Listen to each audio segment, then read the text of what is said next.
પાટણ જિલ્લાના સાંતલપુર તાલુકાના આ એક દલિત સમાજના વ્યક્તિને હમણાં જ મેસેજ મળ્યા છે.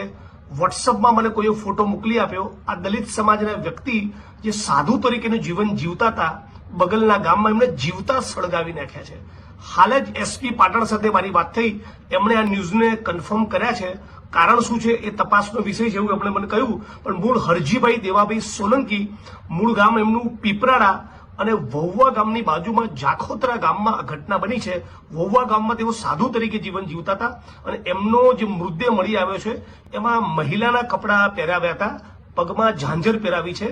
એટલે બહુ રહસ્યમય સંજોગોમાં આ દલિત સમાજના 61 વર્ષના વડીલનું ખૂન કરવામાં આવ્યું છે. હું પાટણ અને સમગ્ર ગુજરાતના દલિત સમાજના લોકોને અપીલ કરું છું. હમણાં 2-3 દિવસ હું આઉટ ઓફ ગુજરાત છું, પણ બધા જ લોકો આ મુદ્દે એક આંદોલનનો રસ્તો અખ્તિયાર કરે. જ્યાં સુધી તમામ આરોપીની ધરપકડ ન થાય ત્યાં સુધી આ મુદ્દે આપણે લડવું જોઈએ, સંઘર્ષ કરવો જોઈએ.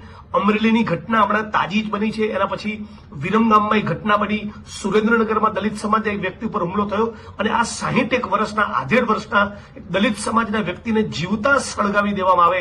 આ તમે દ્રશ્ય જોઈ શકો છો. આટલી ભયંકર ઘટનાઓ આ ગુજરાતમાં બની રહી છે. એટલે દલિત સમાજે બહુ મજબૂત તાકાત સાથે સંગઠિત બનીને રોડ ઉપર ઉતરવાની જરૂર છે.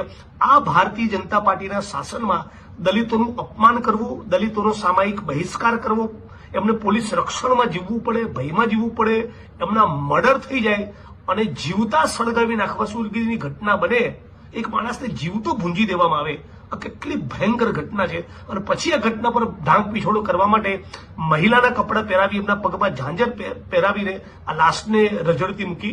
હું આશા રાખું છું પાટણ એસપી સાથે વાત થઈ, એમણે ટીમને કામે લગાડી છે. પણ દલિત સમાજના તમામ માણસો જે સમાનતામાં અને ન્યાયમાં માનતા હોય, બંધારણમાં માનતા હોય, બધા સાથે મળીને લડવું જોઈએ. આ આધેડભાઈના વ્યક્તિના પરિવારજનોને શું ઘટના બની, કયા કારણસર બની, એનો કોઈ અંદાજ નથી. હમણાં જ મારી પર એક અજાણ્યા નંબર પરથી ફોન આવ્યો, એમણે મને ઘટનાની વાત કરી અને હાલ પાટણ એસપી સાથે વાત કરી છે. પણ ગુજરાત દલિતો માટે દિન પ્રતિદિન કેટલું ભયંકર રીતે અસુરક્ષિત બની રહ્યું છે એનો એક ભરવો દાખલો છે.